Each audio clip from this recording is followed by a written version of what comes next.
My name is Joyce, and I'm 28 years old. I currently work as a software developer in Queens, a city that feels like a world away from where I grew up. The journey to independence wasn't easy, but it all started with my escape from my mother's controlling grasp. To understand where I am now, it's important to know where I came from. I grew up in a small town near San Jose, living under the strict rule of my mother, Lauren. My childhood was far from the carefree experience most kids have. From the time I could remember, my mother controlled every part of my life. There was no such thing as pocket money, no sleepovers with friends, and definitely no room for disobedience. If I did something she didn't approve of, the punishment was harsh. Sometimes she would withhold dinner. Other times, she would take away the few things I loved. The freedom I saw other kids enjoying felt like something completely out of reach for me. Even though I did well in school, my mother was always there, pushing me toward the choices she thought were best for me. She even decided which college I would attend, insisting it was the perfect fit for my future, despite what I wanted. I dreamed of going to school in a lively city, but she insisted I attend a smaller college close to home. It felt like she would never let me out from under her control, no matter how much I wanted to break free.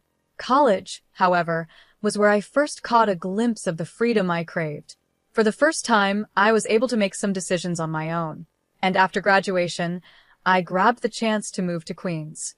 I got a job at a well-known tech company, and for the first time in my life, I felt like I was living for myself. I found a small but cozy apartment not too far from downtown. It wasn't much, but it was mine, and that little space felt like a fortress of independence. Life in Queens was a refreshing change.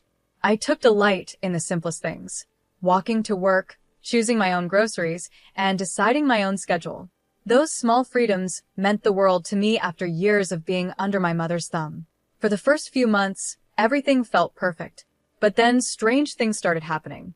It was subtle, at first random phone calls with no one on the other end, odd messages that didn't make sense. Nothing concrete, but enough to make me uneasy. I tried to brush it off, telling myself I was just being paranoid after years of over-control. Then one evening, there was a knock on my door. It was my neighbor, Mr. Paul. He's a graphic designer, a bit older than me, with a kind and gentle demeanor. He's always been polite whenever we crossed paths. "Joyce, can I talk to you for a minute?" he asked, his voice carrying a tone of concern. "Sure, Mr. Paul. What's going on?" I replied, feeling a small knot of anxiety form in my stomach. Doing my best to hide the nervousness creeping into my voice. Mr. Paul looked genuinely worried. "I just saw someone acting suspiciously near your apartment," he said, his brow furrowed. "I thought you should know. They might be trying to get inside." My heart started pounding. I hadn't noticed anything strange myself, but the thought of someone trying to break in made my stomach churn. "Are you sure?" I asked, trying to sound calm. "It could have been someone just passing by." "I'm positive," he insisted, his tone firm. "I think you should check it out." With my mind racing, I unlocked my apartment door and stepped inside. At first glance, everything seemed normal, but my anxiety was through the roof. Just as I was about to take a deep breath and relax, something caught my eye: a purse sitting on the table. It wasn't mine. I knew that instantly. It was a sleek, expensive designer purse, the kind I would never buy for myself. It looked so out of place in my apartment. Panic gripped me as I quickly thought about calling the police, but then something stopped me. Inside the purse, I noticed a folded note. My hands trembled as I reached for it, my heart racing even faster. Slowly, I unfolded the note, and my breath caught in my throat as I read the words. "I'm sorry, Joyce. I had to come. I've been watching you. I needed to know if you were okay." It was from my mother. I stared at the note in disbelief. My mother, Lauren, had been in my apartment. My emotions flipped from shock to anger in an instant. How had she found me here? How long had she been watching me? I felt a surge of betrayal course through me. My mind was swirling with questions when I remembered the purse. It had been a gift from her, one of the many gifts she had sent me over the years. At the time, I hadn't thought much of it, but now it all made sense. She must have hidden a tracking device inside the purse. All this time, she had been monitoring my every move without my knowledge. I felt sick. I turned to Mr. Paul, who had followed me inside. His face showed nothing but sympathy as he realized what had happened. My mother, I began, my voice shaky. She's been tracking me. She must have put a device in this purse. I can't believe she would invade my privacy like this. Mr. Paul's expression softened, and he gently placed a hand on my shoulder. I'm so sorry, Joyce. That's a huge violation of your trust. You don't deserve this. Tears welled up in my eyes, but I blinked them away. I need to confront her, I said, my voice gaining strength despite the turmoil I felt inside. She has no right to do this to me. In that moment, I knew I had to act quickly. This wasn't just a minor breach of trust. It was a pivotal moment. I had spent years trying to escape my mother's control, and now I was faced with the ultimate test. Would I let her continue to manipulate me, or would I finally stand up for myself and take full control of my life? A mixture of fear and determination filled me as I started making plans to confront her. I knew it wouldn't be easy. Facing my mother would be one of the hardest things I had ever done, but I had no choice. If I wanted to be truly free, I had to break away from her influence once and for all. The freedom I had worked so hard to build in Queens suddenly felt like it was slipping away, but I wasn't going to let that happen. This was my life now, and I needed to protect it. The discovery of the hidden tracking device had shaken me to my core, but it also strengthened my resolve. This was my chance to take control of my future, no more living in her shadow. With every passing moment, my anger and resolve grew stronger. I had escaped her once, and I was determined to do it again, this time for good. I couldn't believe Lauren had crossed such a line. My life in Queens was supposed to be my escape, my chance to finally breathe freely, far away from her overbearing control. But now, with her tracking me, it was clear that I was still tied to her in ways I hadn't even realized.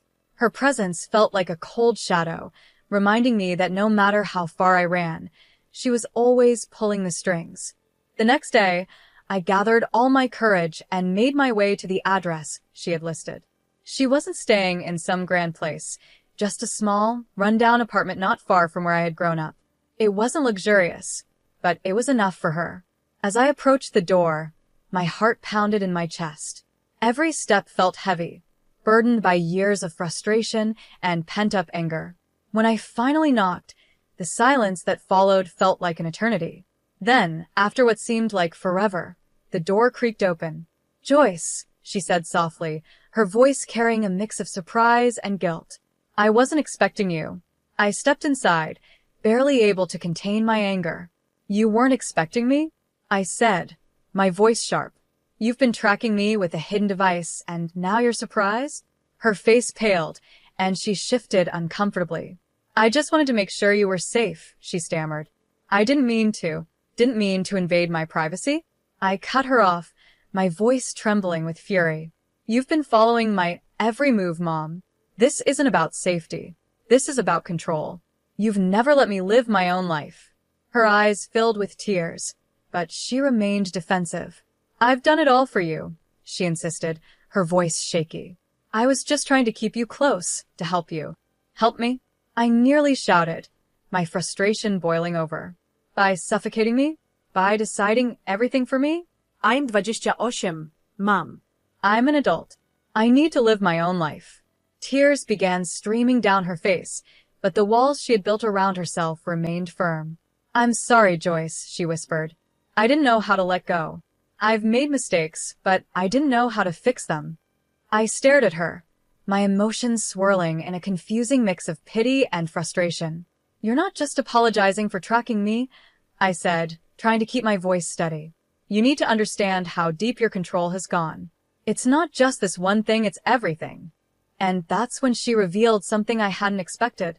"I've been struggling financially," she confessed, her voice barely audible. "I wanted to ask you for help, but I didn't know how."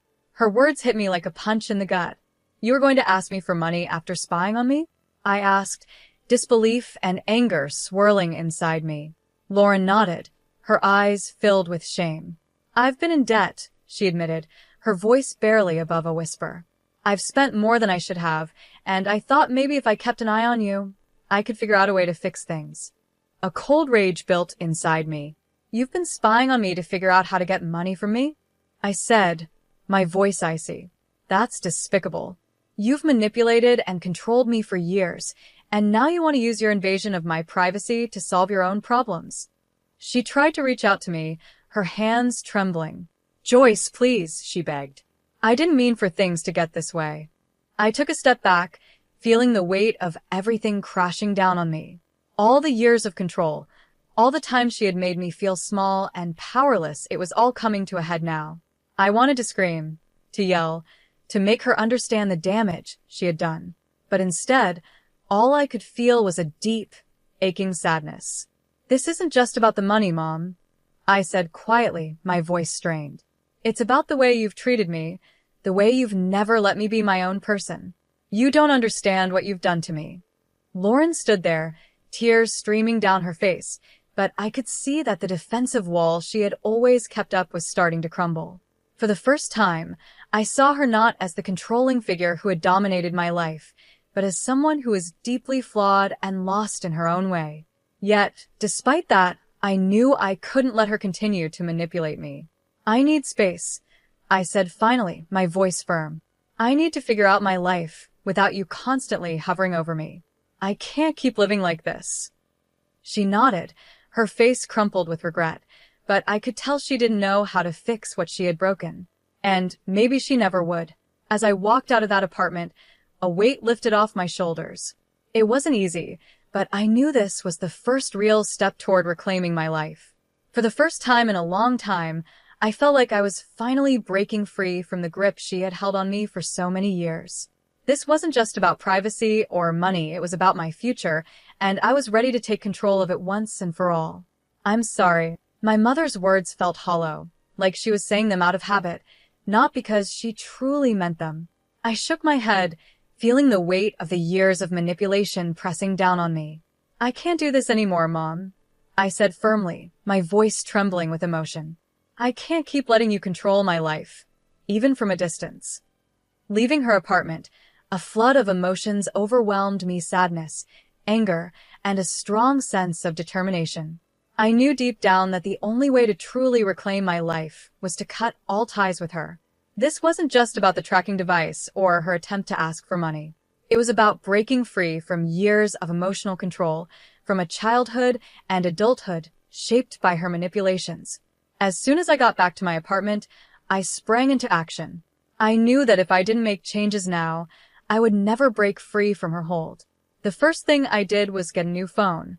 I didn't trust that my current number or device hadn't been compromised in some way. I also installed additional security measures throughout my apartment: new locks, cameras, anything that could prevent another invasion of my privacy. I wasn't taking any chances. I then made a bigger decision. It was time to leave this apartment and find a new place to live, somewhere far away from her reach. I started looking for a new place that would give me the fresh start I needed, but it didn't end there. I contacted a lawyer to begin the process of legally separating myself from her.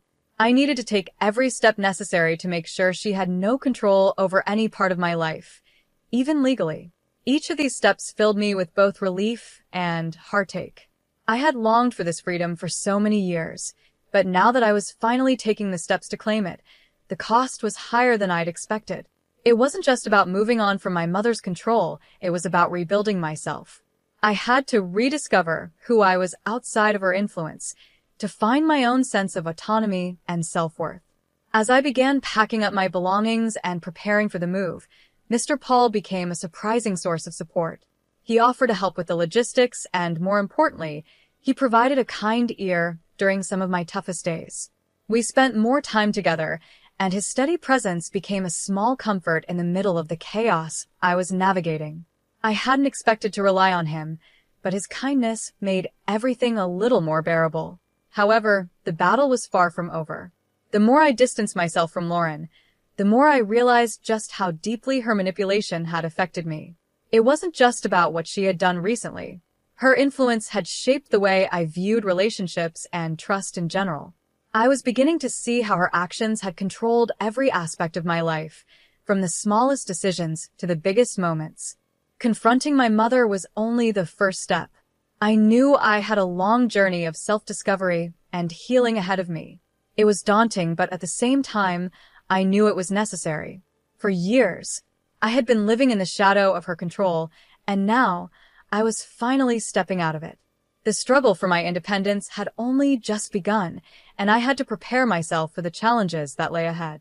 In the days following my confrontation with Lauren, everything became a blur of activity and emotions.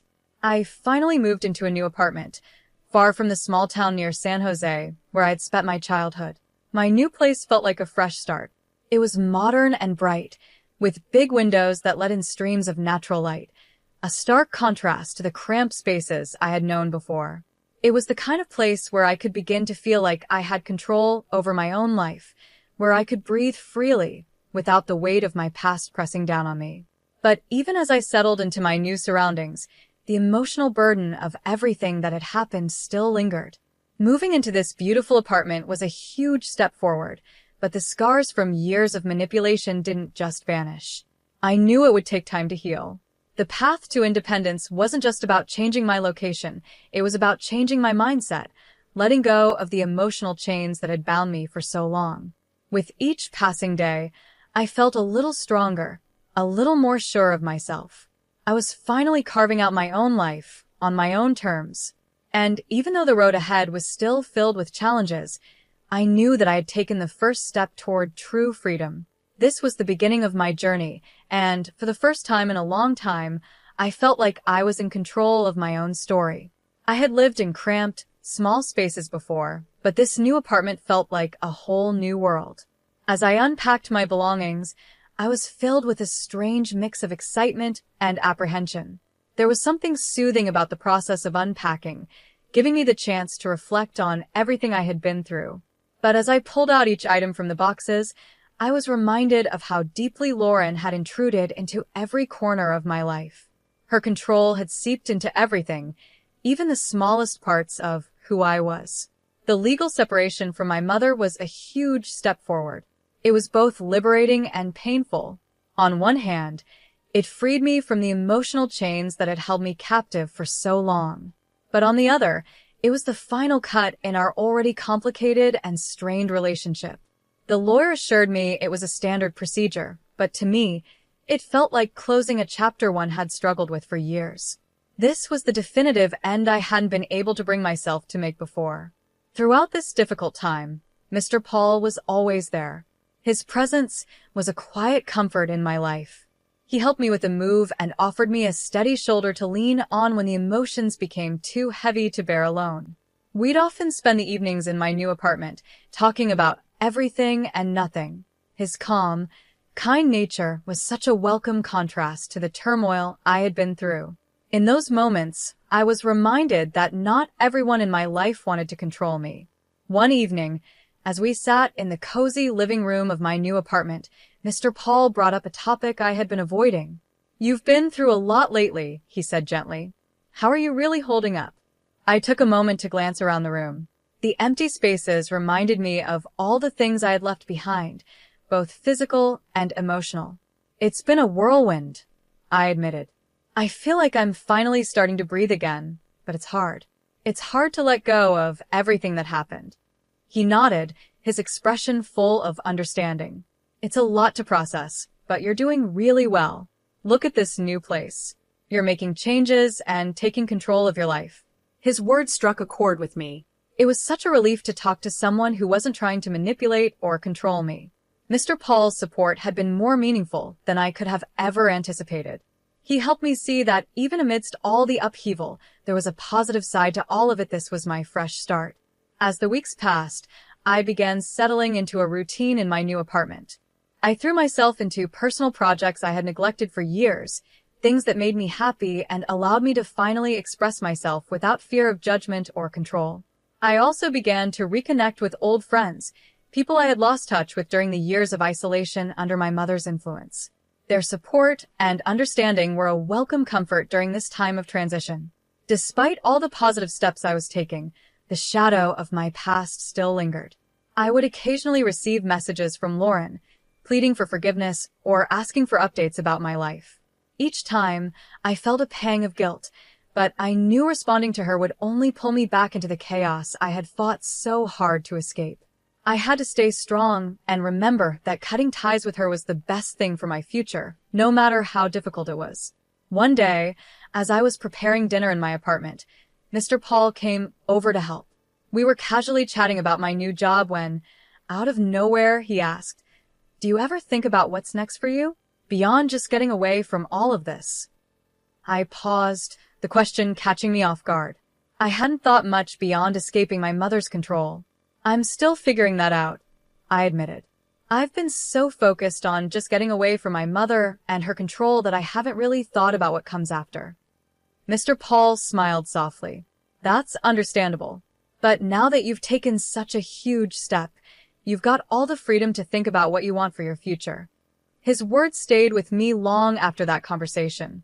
I had spent so much of my life just trying to break free, trying to get out from under the weight of Lauren's control, that I had never truly allowed myself to dream about what came next. Now, for the first time, I was in a position to do that. I knew the road ahead wouldn't be easy. There would be bumps, and there would be moments when I questioned everything. But I was finally in control of my own life, and that was something worth celebrating. The new apartment wasn't just a place to live, it was a symbol of everything I had worked for, of the independence I had fought so hard to achieve. As I stood in my new space, looking out at the city beyond, I felt a sense of calm wash over me. I was finally free to live my life on my own terms. The future was wide open, and for the first time in a long time, I was excited to see where it would take me. I hadn't really thought much about what I wanted my life to look like now. Mr. Paul smiled gently and said, "It might be worth thinking about what you want for yourself, not just what you're trying to escape. You've made such a big step, so what do you see for your future?" His words struck a chord with me. I realized I had been so focused on getting away from my past that I hadn't spent any time thinking about what I wanted moving forward. The idea of building a future based on my own choices was both exciting and a little scary. That evening, sitting alone in my new apartment, I started to think about the future. I thought about the kind of life I wanted to create, not just one without my mother's control, but one that was positive and meaningful. It felt like a new kind of freedom, one that came with its own challenges but also the chance for growth. I was beginning to understand that reclaiming my life meant more than just leaving my past behind. It was about building something new for myself. And while I knew the journey wasn't over, I felt a sense of hope and possibility that I hadn't felt in a long time. As the weeks turned into months, I began to feel cautiously optimistic. My new apartment was starting to feel like home, and I had settled into a routine. I had been focusing on my personal growth and reconnecting with old friends. But there was still one thing left unfinished. My final confrontation with Lauren. One afternoon, as I was enjoying a quiet cup of coffee, I got another message from her. It was similar to the others, asking for forgiveness and hinting at her financial struggles. I stared at the message, feeling a mix of anger and sadness. It was clear she still wanted to reach out, but I had made up my mind. I couldn't let her back into my life. By this time, Mr. Paul had become more than just a supportive neighbor. He was now a true friend. We had regular conversations, and I found myself opening up to him in ways I hadn't expected. One evening, while we were cooking dinner together, I decided to tell him about the message. "I got another message from Lauren today," I said, trying to keep my voice steady. "She's still asking for money and saying she's sorry. I don't know what to do." Mr. Paul looked up from the stove, concern written on his face. "You've already done so much to protect yourself. Maybe it's time to think about what's best for your own peace of mind." I nodded, feeling a mix of relief and hesitation. I've been thinking about that. I know I need to completely let go, but part of me still feels responsible. He placed a hand on my shoulder gently. "It's normal to feel that way, but remember, you've done all you can. Sometimes letting go is the hardest, but also the most important step." The next day, I woke up knowing that I had made my decision. I made up my mind and wrote a final letter to Lauren, clearly setting my boundaries. In the letter, I told her that I wouldn't respond to her messages anymore and that any attempts to contact me would be ignored. It was a firm but respectful goodbye. As I sealed the envelope, I felt a mix of sadness and relief. It marked the end of a difficult chapter in my life, but it also showed my commitment to moving forward without letting the past weigh me down. 10 days later, I had another heartfelt conversation with Mr. Paul. We were sitting in the park, enjoying the cool autumn breeze. He was quietly watching the leaves change colors when he turned to me with a thoughtful look. "Joyce, you've been through so much, and I'm really proud of how far you've come," he said softly. "But I've also noticed something else. There's a light in you now that wasn't there before. You seem more at peace." I smiled, feeling a warmth inside that I hadn't felt in a long time. "Thank you. It's been a long journey, but I think I'm finally starting to find my way. I'm learning to focus on what I want, not just what I've been running from." Mr. Paul smiled back, his eyes full of kindness. "It's wonderful to see you like this. And I'm here for you, whatever you need." His words stayed with me long after we said goodbye. I felt a new sense of hope and determination. For the first time in years, I was beginning to picture a future that was truly mine, built on my own dreams and goals. As the year came to an end, I took some time to think about all the changes I had made. My life was still a work in progress, but I no longer felt trapped by my past or by my mother's control. I was learning to make my own decisions and embrace the possibilities ahead of me. One evening, while sitting by my apartment window, watching the city lights, I thought about everything I had gone through. I felt both proud and relieved to know I had come out stronger on the other side. There was still some uncertainty about the future, but there was also the exciting promise of new beginnings. In the end, breaking free from my mother's influence wasn't just about gaining independence, it was about finding my own path and having the courage to walk it. As I looked toward the future, I felt at peace knowing that, for the first time in a long while, I was truly in control of my own life.